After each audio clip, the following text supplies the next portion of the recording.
베드로후서 3장 15절을 보면 거기서 베드로는 바울의 편지를 통해 복음 진리를 배웠던 교인들에게 이렇게 말을 합니다. 우리가 사랑하는 형제 바울도 그 받은 지혜대로 너희에게 이같이 썼다라고 말합니다. 이같이 썼다는 말은 자기가 한 말과 똑같은 말을 썼다는 그런 말입니다.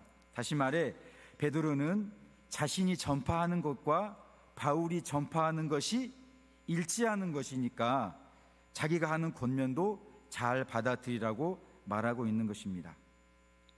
이 말씀은 얼핏 보면 이상할 것이 없어 보이지만 조금은 어색할 수 있습니다. 왜냐하면 베드로와 11 제자는 예수님과 3년이라는 시간을 함께 보내며 진리를 배웠지만 바울은 우리가 익히 알다시피 다메섹으로 가는 도중에 예수님을 만난 것이 전부였습니다.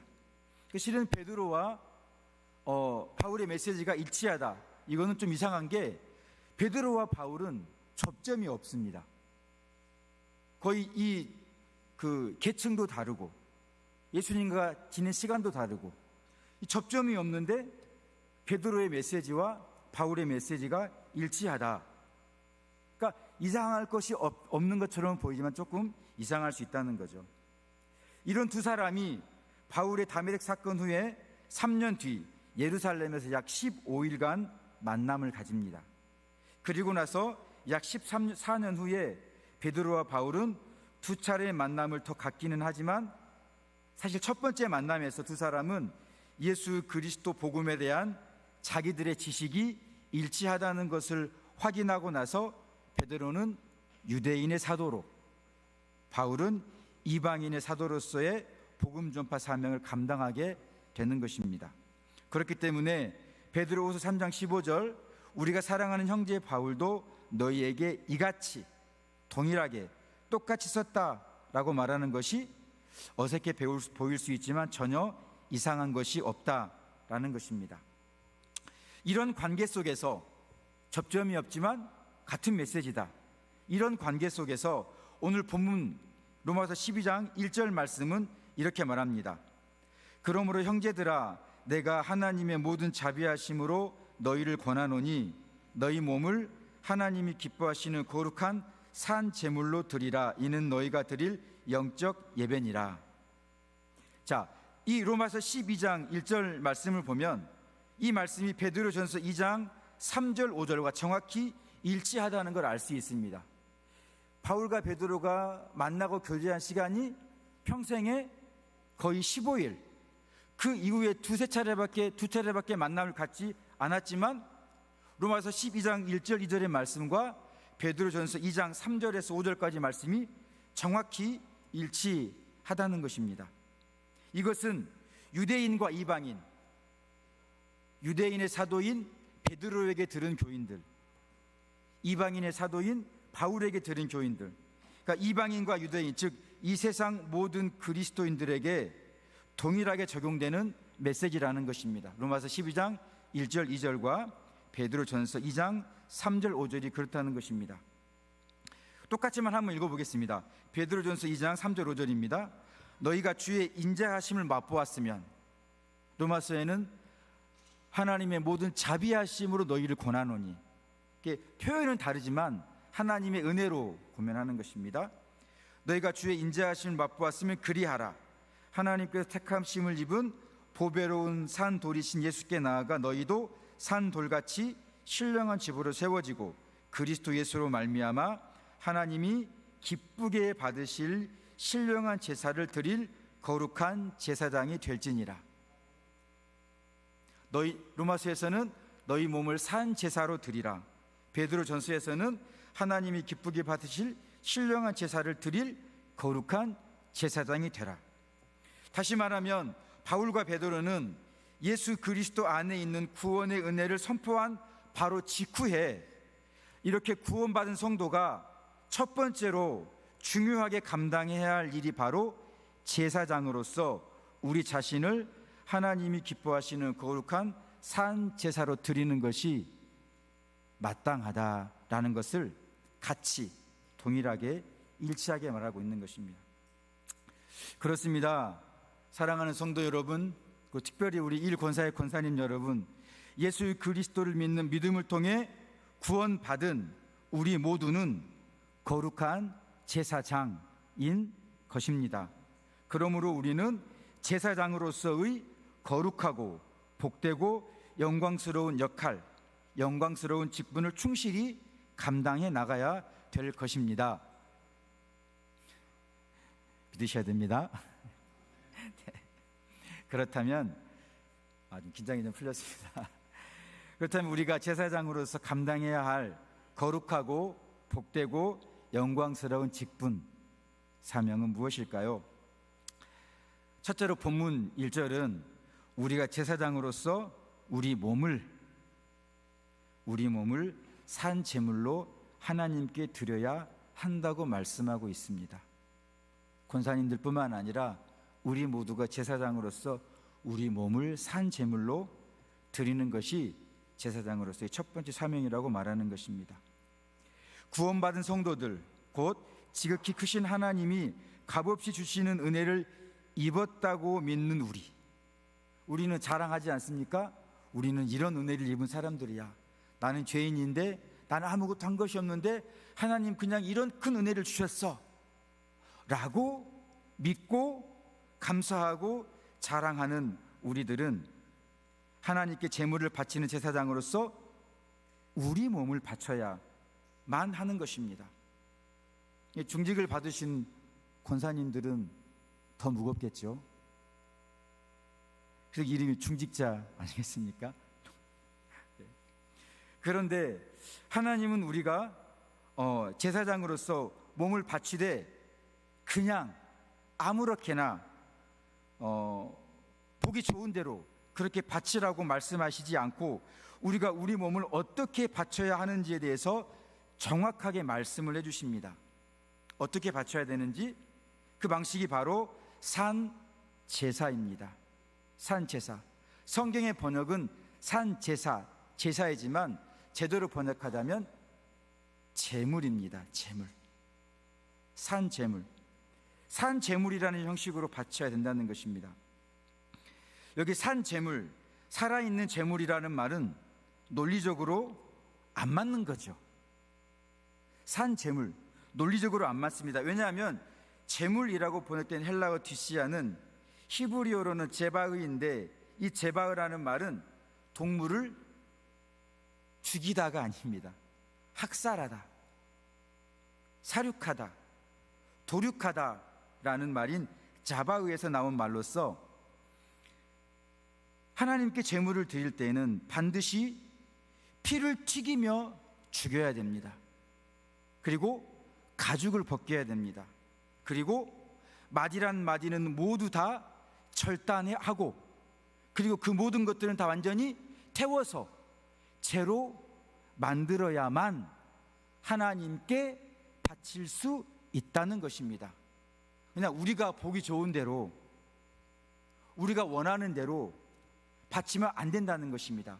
산 제물로 바쳐야 한다는 것입니다. 동물을 도륙, 사륙, 학살하는 방식으로 바쳐야 된다는 것입니다.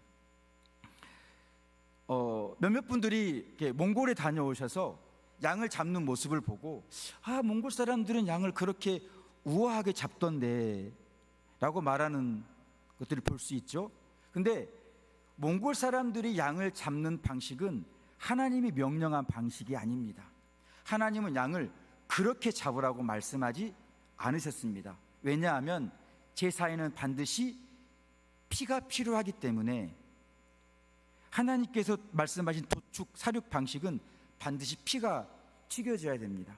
그래서 랍비들이 실제로 그 성경대로 제사를 드려본 그 간증들을 제가 듣고 설명을 해드리면 이렇습니다. 보통 짐승을 잡을 때 급소가 여기 미간 사이가 있고요, 심장이 있고 여기 동맥이 있답니다. 그런데요, 전문적인 도살꾼이 아니고서는 그 누구도 한 번에 여기를 못 맞춥니다. 전문적인 도살꾼이 아니고 못 맞춥니다. 고사님한테 칼 들이면 못 잡습니다. 못 잡을 겁니다 아마. 근데 그렇게 해야 됩니다. 그리고 여기 있다고 하면 동맥을 따지 않습니까? 이게 우리가 영화를 보면 쓱 하면 탁 나오죠. 그런 게 없답니다. 랍비들의 증언을 들으면 여기를 탁 찔러가지고 이 고무줄 같은 이게 끈이 핏줄이 딱 끊어지기까지 온 힘을 줘서 딱 당깁니다. 당기면 어떻게 됩니까? 피가 얼굴에 확 튀깁니다. 그러면 그들이 하는 첫 번째 행동이 얼굴의 피를 싹 닦아낸답니다. 그리고 이제 심장을 찌르면 급사하는데, 말은 쉽죠. 근데 심장을 긴 쇠꼬챙이로 찔러야 되는데 동전만한 요 크기 고를 조준해서 이렇게 해가지고 이렇게 찔러야만 이 원큐에 아까 한 이거에 죽는답니다. 그러니까 전문적인 도살꾼이 아니고서는, 전문적인 도축업자가 아니고서는 이건 한 번에 할 수가 없습니다. 그래서 그들이 랍비들입니다. 그들이 제사 드렸던 그 모습들을 이제 생생하게 전해주면 그 자체가 난장판입니다. 여기를 찌른 사람들은 여기가 한 번이 안 찔려져 가지고 막 찌르다 보면 짐승 얼굴이 반쪽이 날아간답니다. 그렇게 도륙을 해야 되는 겁니다. 그리고 그렇게 피 튀기면서 잡은 다음에 가죽을 벗깁니다. 가죽 정말 안 벗겨진답니다. 이 가죽, 여성분들은 이렇게 해가지고 이거 하는 이 가죽을 뜯어내야 되는데 보통 우리 권사님들의 힘으로는 안 된답니다. 그리고 마디란 마디는 다 절단해야 되는데 뭐 이렇게 딱딱 찌르면 다 되는 것 같죠? 그렇지 않는답니다. 여기 그 양 뒷다리는 이 독일에서 수입한 칼로도 안 된답니다. 그래서 손도끼를 가지고 힘껏 내리쳐야만 이 뒷다리가 분리가 된답니다.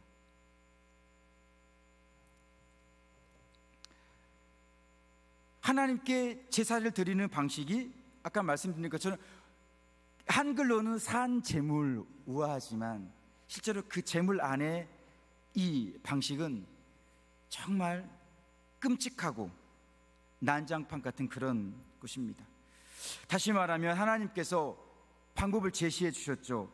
이렇게 잔혹하고 처절한 죽음이 없이는 결단코 하나님께 연락될 수 없다는 것을 말씀하시고 있는데, 이 동물의 잔혹하고 처절한 죽음이 말하는 것은 그만큼 우리가 하나님께 지은 죄가 조금 제가 거칠게 표현하면 악랄하다는 것이죠.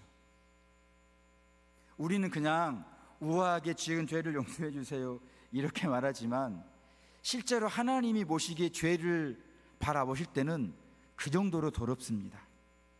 그러니까 짐승의 뒷다리를 도끼로 찔러대고 이 동물의 짐승에다 피가 튀길 정도로까지 잔혹하게 그렇게 하시는 게 그 제사자들이 제사를 드리면서 그 장면을 보면서 자기들이 하나님 앞에 지었던 죄가 얼마나 악랄한지를 깨닫게 되는 것이죠. 뿐만 아니라 그 모든 것들을 다 이렇게 그 처절한 죽음으로 이렇게 방식을 정해 주신 것은 우리가 하나님 앞에 드리는 헌신이 얼마나 철저해야 되는지를 말씀해 주고 있습니다.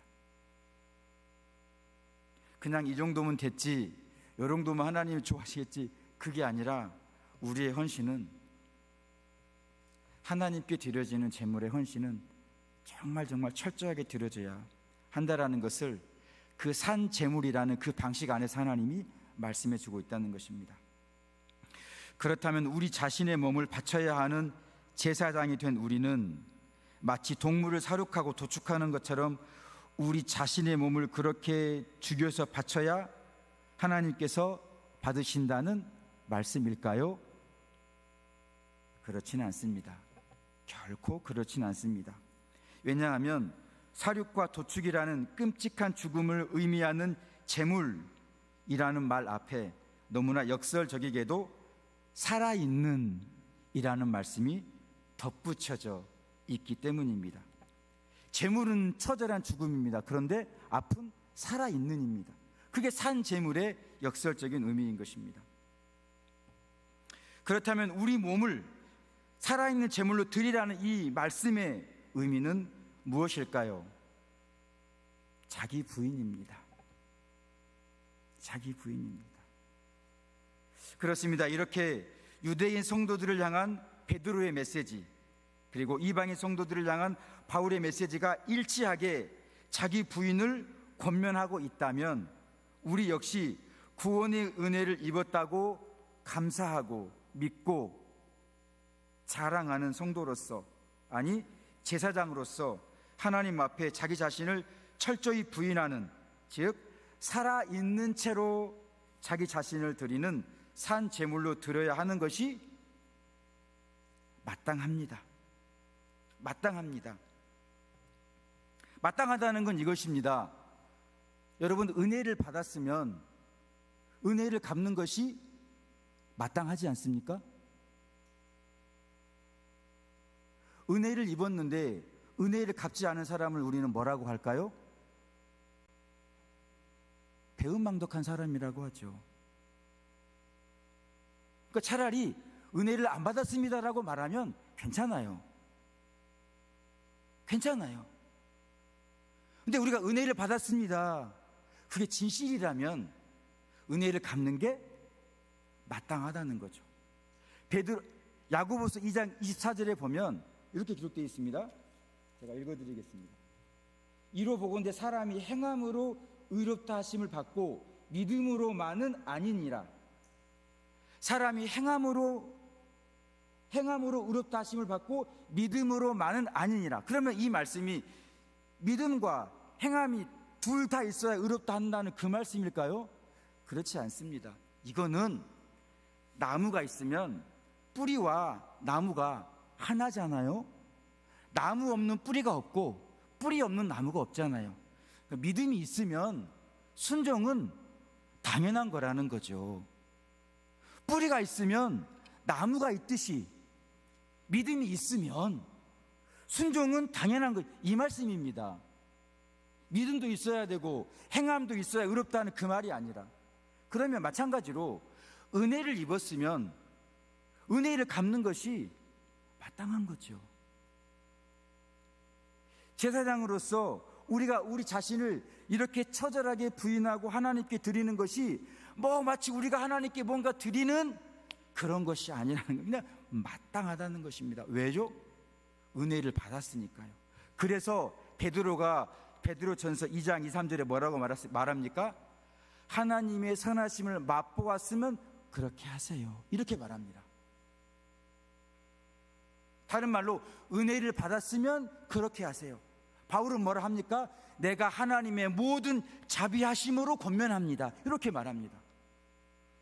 그러니까 우리가 당연히 뭔가 해야 될 어떤 짐으로서, 의무로서가 아니라 은혜를 받았으면 당연히 그 은혜에 반응하는 것이 사람의 마땅한 도리이기 때문에 그렇게 권면하는 거죠. 내가 하나님의 모든 자비하심으로 너희를 권하노니.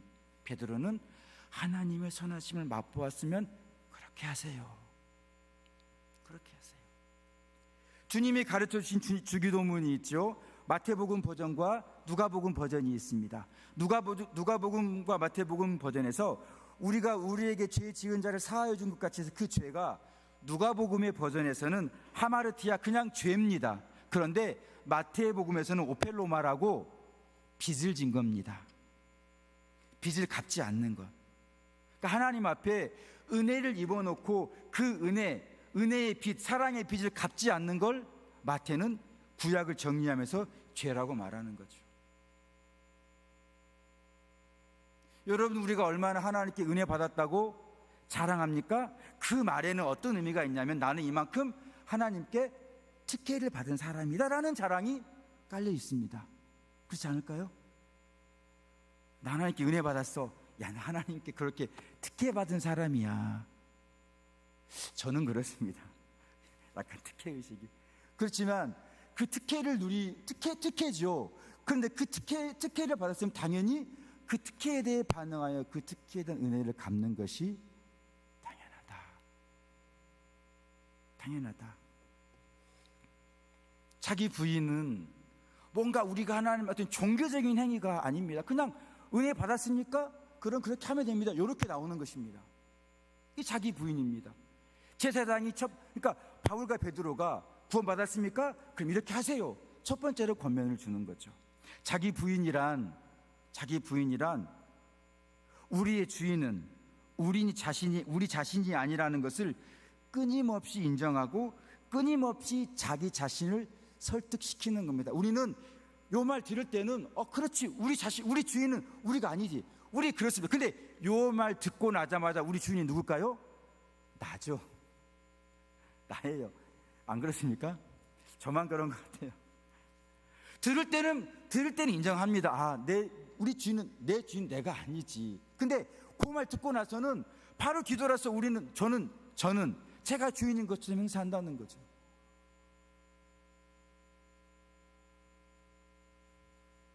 그렇기 때문에 끊임없이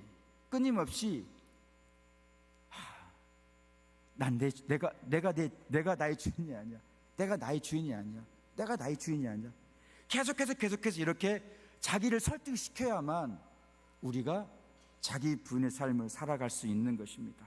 왜 이렇게까지 처절하게 해야 될까요? 그 이유는 예수님께서 자기의 피를 지불하고 우리를 사셨기 때문입니다. 피를 지불하고, 돈을 지불한 것처럼 피를 지불했으니까 물건을 사와야죠. 우리를 사오신 거예요. 우리가 흔히 듣는 구속이라는 말과 구원이라는 말은 달라요. 구속은 예수님께서 행하신 그 일이고, 구원은 그 유익을 말하는 것입니다. 근데 나중에 지나가고, 우리가 흔히 듣는 그 구속이라는 말은 히브리어로는 손해를 배상하고 빼앗은 것을 되찾아오다. 헬라어로는 돈을 주고 노예를 사다. 다시 말하면 구속이라는 이 말의 헬라어 히브리어의 의미는 뭐냐면 소유권을 가져오답니다. 소유권을 가져오다. 다시 말하면 우리가 구원을 받았습니까? 주님께서 우리를 구원해 주셨습니까? 라는 말을 좀 바꿔보면 내가 너의 소유권을 가지고 왔다. 어떻게? 내가 피를 지불하고 가지고 왔다. 공짜로 가져온 게 아니다. 그냥 가져온 것도 아니고 그냥 뺏어온 것도 아니고 정당한 값을 지불했다. 그 정당한 값이 뭐냐? 바로 내 피다. 그래서 우리가 예수님을 믿어 구속의 은혜를 받는 순간 우리 자신에 대한 소유권은 예수님께로 넘어가게 되는 것입니다. 더 이상 우리는 우리 자신의 것이 아닙니다. 그렇기 때문에 행여나 우리가 우리에게 있는 것들을 마치 우리가 그 주인이라도 되는 것처럼 우리 마음대로, 우리가 기뻐하는 대로, 우리가 즐거워하는 대로 다루려는 생각이나 욕구가 일어난다면,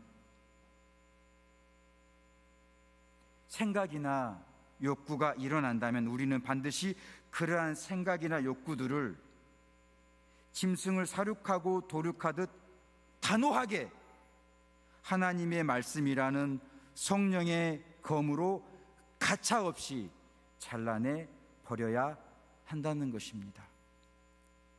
우리가 제사의 그 끔찍함을 한 번이라도 보았다면, 십자가의 처절함이 얼마나 끔찍한 건지 한 번이라고 또 생각을 해 보았다면, 그리고 그렇게 지불되어서 나를 구입해 오셨다는, 나를 사셨다는, 그래서 내 소유권을 취하셨다는 그 은혜를 우리가 알고 인정하고 그런 특権을 얻었다면 자기 부인은 마땅한 거죠.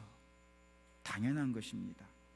그렇게 하지 않는다면 그것은 믿음을 저버리는 일이 될 것입니다. 은혜를 받지 않았다는 말과 같은 거죠. 아니면 은혜를 받았어, 나는 은혜를 받았는데 갚지는 않을 거야 라는 나쁜 사람들이 되는 것입니다. 그러므로 물질이든 자녀이든 명예, 자존심이든 무엇이든지 우리가 목숨처럼 소중히 여기는 것들은 뭐든지 하나님의 뜻 앞에, 하나님이 원하신다면, 하나님이 그렇게 하길 원하신다면 기쁜 마음으로 제물로 드리는 것이 마땅하다는 것입니다. 이것이 구원받은 사람들이 제사장된 제사장으로서 감당해야 할 첫 번째 의무, 첫 번째 직무라고 베드로와 바울이 일치하게 말씀해 주고 있는 것입니다. 두 번째, 마지막입니다. 우리가 제사장으로서 감당해야 될 두 번째 사명, 첫 번째는 자기 부인이지요. 두 번째는 분별하는 것입니다. 구별하는 것입니다. 본문 2절은 이렇게 말씀합니다. 너희는 이 세대를 본받지 말고 오직 마음을 새롭게 함으로 변화를 받아 하나님의 선하시고 기뻐하시고 온전하신 뜻이 무엇인지 구별하도록 하라. 제사장의 직무 중 하나님께 제물을 바치는 일 다음으로 중요한 것이 바로 구별이라는 것입니다. 별로 이게 중요하지 않게 보이는데 이게 얼마나 중요한가 하면요, 에스겔서 22장 26절에 보면 이스라엘 백성들이 우상 숭배 죄악에 빠져 바벨론의 포로가 되어 이방 땅으로 끌려가게 만든 원인, 포로의 원인들 중 하나가 바로 이것이라고 에스겔이 말하고 있습니다. 읽어드리겠습니다.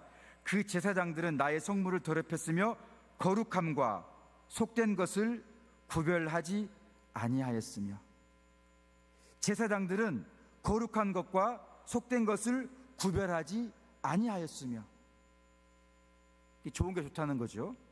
부정함과 정한 것을 사람이 구별하게 하지 아니하였으며, 제사장 본인도 구별하지 않았고 또 다른 사람들도 구별하게 하지 않았다는 것인데, 이 말은 제사장들이 거룩한 것과 속된 것, 정한 것과 부정한 것을 먼저 구별하고 그렇게 구별한 것들을 백성들에게 가르쳐 주어야 백성들이 구별하고 하나님 뜻에 맞는 삶을 살게 되는데, 제사장들이 이렇게 고귀한 그들의 구별 직무를 수행하지 않아 결국 이스라엘 백성들은 하나님 앞에 범죄하게 되고 그 범죄에 대한 형벌로 이방 땅인 바벨론으로 끌려가게 되었다는 것입니다. 그렇습니다. 이 모든 비참함의 시작이 바로 제사장들이 거룩한 것과 속된 것, 정한 것과 부정한 것을 구별하지 않는 데에서 발생하게 되었던 것입니다. 로마서 1장 2절은 그냥 우리가 이런 거구나라고 단순하게 넘어갈 구절이 아니라는 거죠. 구별하지 못한 것이 이렇게 끔찍한 결과를 가져온다는 것입니다. 또 하나 예가 있습니다. 구별하지 않음으로써 생겨나는 비극적인 참상 중 우리에게 잘 알려진 것이 또 하나 있는데, 그것은 바로 아론의 아들들인 나답과 아비후입니다. 레위기 10장은 하나님께서 성막을 세우신 후에 이스라엘 백성들로부터 첫 번째 제사, 역사적인 순간이죠. 첫 번째 제사, 첫 번째 예배를 받으시는 장면이 바로 레위기 10장입니다. 그런데 이렇게 역사적이고 감격적인 순간, 나답과 아비후는 하나님께서 명령하지 않으신 다른 불을 담아 하나님 앞에 분향하다가 그 불에 삼킴을 당하는 비극적인 죽임을 맞이하게 되는 것입니다. 이토록 역사적이고 영광스러운 순간, 출애굽하고 모세로부터 제사는 어떻게 드리고 제사장을 어떻게 세우고 다 가르침 받았습니다. 받았으니까 이제 정말 첫 번째 제사를 드려야죠. 근데 그 순간 나답과 아비후가 잘못된 불, 그 뒷구절에 보면 하나님이 정한 것을 구별하지 아니하였기 때문에 그런 참사가 일어났다라고 말씀해 주고 있는 것입니다. 이와 같이 모든 비극적인 참사 원인 중 맨 위에 있는 것이 바로 제사장들이 하나님을 선하시고 기뻐하시고 온전한 뜻이 무엇인지 구별하지 못한 것에서 시작한다는 것입니다. 그래서 이제 하나님이 에스겔서에 보시면 회복된 성전의 모습을 이렇게 에스겔에게 환상으로 보여주시지 않습니까? 환상으로 에스겔에게 하나님이 지으실 성전을 보여주시면서 42장과 44장에서 이렇게 말씀하십니다. 먼저 42장입니다. 20절입니다. 그가 이같이 그 사방을 측량하니 그 사방 담 안에 마당의 길이가 500척이고 너비가 500척이라 그 담은 거룩한 것과 속된 것을 구별하는 것이니라. 그러니까 담이, 성전의 담이 그냥 데코레이션으로, 장식으로 좀 좋아 보이게 하려고 있는 게 아니라 그 담은 거룩한 것, 속된 것들이 그 거룩한 그 성전 안으로 들어오지 못하게 하는, 막는 그 담, 장애물 역할을 한다라고 하나님께서 성전을 그렇게 지으면서 말씀해 주시고 있다는 것입니다. 그리고 44장 23절에 보시면 이렇게 말씀합니다. 내 백성에게 거룩한 것과 속된 것의 구별을 가르치며 부정한 것과 정한 것을 분별하게 할 것이라. 하나님이 이제는 제사장들이 못했으니까 하나님이 이제 직접 구별하게 가르쳐 주신다라고 말씀해 주고 있는 것입니다. 제사장으로서 자기 부인의 산 제물, 살아있는 죽음이라는 그 자기 부인의 직무를 감당해야 마땅하지만 이와 더불어 거룩한 것과 속된 것, 부정한 것과 정한 것, 이 사이의 구별을 해야 하는 것이 우리의 임무라는 것입니다. 그러면 어떻게 하면 구별할 수 있을까요? 어떤 것이 속되고 어떤 것이 거룩하고 어떤 것이 정하고 어떤 것이 부족하고, 너무 간단합니다. 성경을 열심히 읽으면 됩니다. 성경을 열심히 읽으면 됩니다. 그러나 거기서 멈추면 안 됩니다. 읽은 그 말씀을 마음에 담아야 합니다. 마음에 담는 것으로도 다 된 것이 아닙니다. 마음에 담고 멈추면 안 됩니다.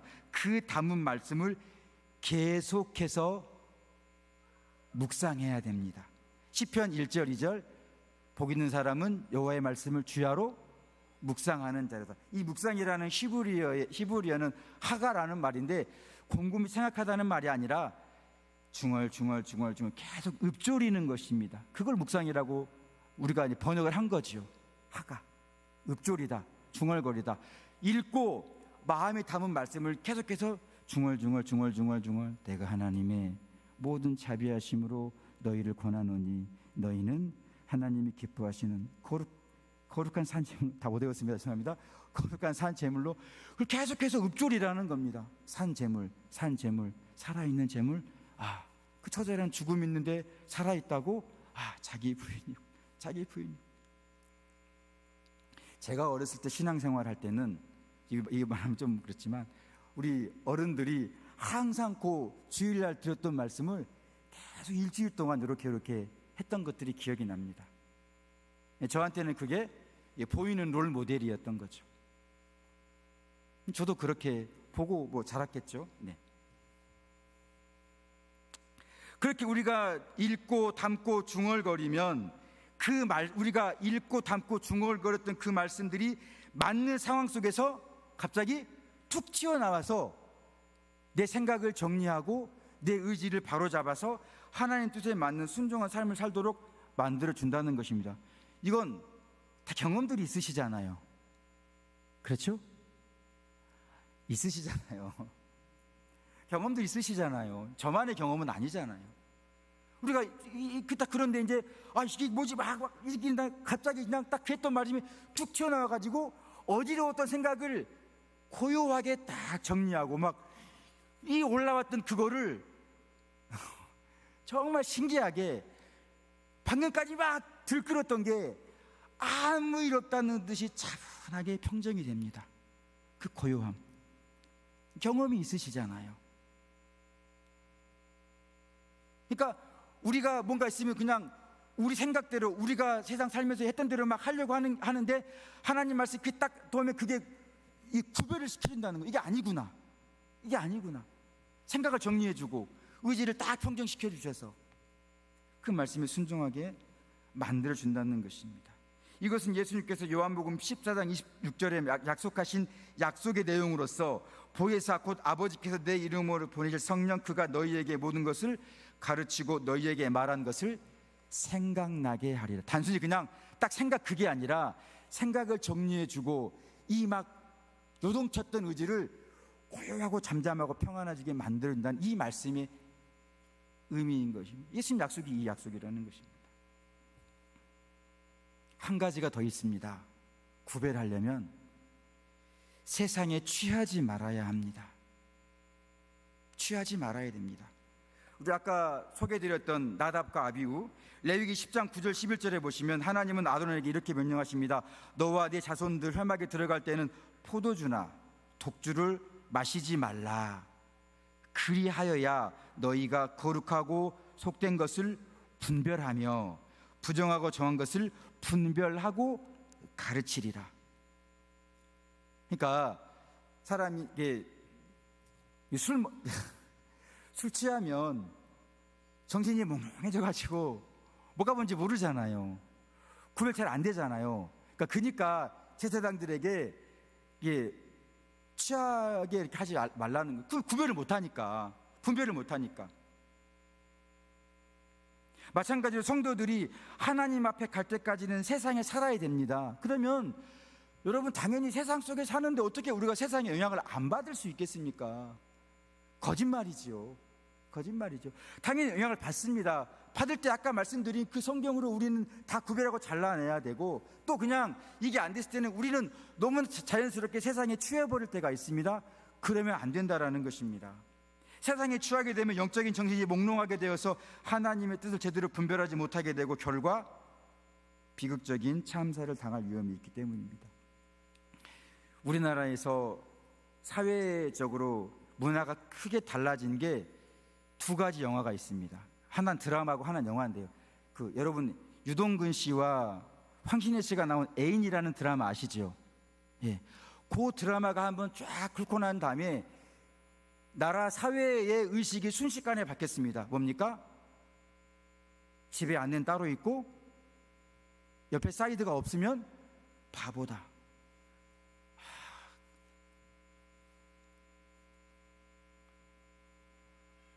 그때 막 매스김에서 막 하니까 이게 똥인지 된장인지 막 다 그런,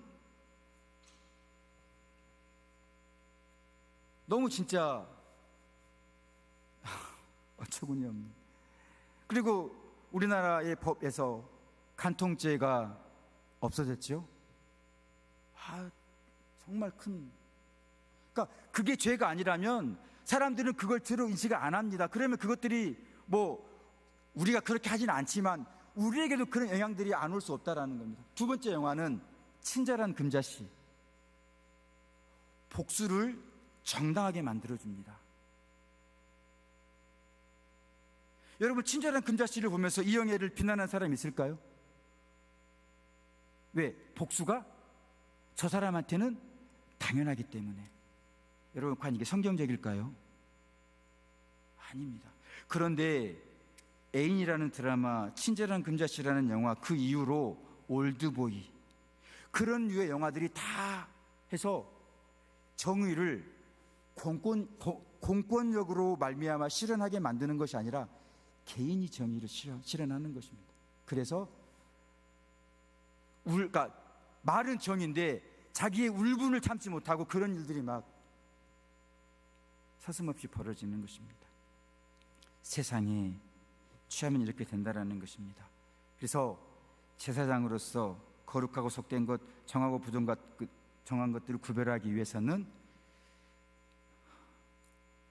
하나님 말씀을 늘 읽고 담고 묵상해야 하고, 세상에 살되 세상에 취하지 말아야 되는 것이 우리의 직무라는 걸 잊지 마시기 바랍니다. 말씀을 맺습니다. 예수님 믿는 우리 모두는 다 제사장입니다. 그래서 종교개혁자들은 성도들을 향하여 만인 제사장이라는 영광스러운 칭호를 붙여주었습니다. 그런데 루터는 그리스도인들을 이렇게 정의합니다. 의인이면서 동시에 죄인이며, 거룩하면서 동시에 속되며, 하나님의 원수이면서 동시에 하나님의 자녀이다라고 루터는 정의합니다. 그렇기 때문에 우리 모두는 비록 제사장이지만 자기 자신을 부인함으로 자기 자신을 하나님 앞에 산 제물로 드리는 것이 마땅한 것입니다. 그리고 거룩하고 속된 것, 부정하고 정한 것을 구별하고 가르치기 위해 성경 읽고 담고 읊조리며 세상에 살지만 취하지 않고 영적인 맑은 정신으로 살아가서 거룩하고 복되고 영광스러운 제사장 된 이 직분을 잘 감당하셔서, 특히 우리 사랑하는 권사님들, 이 정말 교회에서도 중직을 받으셨지만 또 이 제사장으로서의 거룩한 직분을 인식하고 이 제사장으로서의 무게가 있다는 걸 깊이 깨달으시고 자기 부인의 삶과 구배의 삶을 잘 살아감으로 가정을 세우고 기관을 세우고 교회를 세워가고 하나님 나라를 세워가는 우리 복된 권사님들 되시기를 예수님의 이름으로 축복합니다. 기도하겠습니다. 하나님 감사합니다. 구원의 은혜를 입었습니다. 나무와 뿌리가 하나이듯 은혜를 받았으면 은혜를 갚는 것이 당연한 것으로 우리가 제사장이라는 영광스러운 구원의 은혜의 칭호를 입었기에 우리가 제사장의 직무를 감당하는 것이 마땅함을 들었습니다. 자기를 부인함으로 산 제물로 우리 몸을 하나님께 드리고 거룩과 속되고 정한 것과 부정한 것들을 구별하여 하나님의 뜻에 온전히 맞는 삶을 살아갈 수 있는 우리 모두, 특별히 제1권사의 권사님들 될 수 있도록, 그러므로 권사님들을 통해 교회와 하나님 나라를 세워갈 수 있도록 은혜를 더하여 주시옵소서. 예수님의 이름으로 기도드립니다.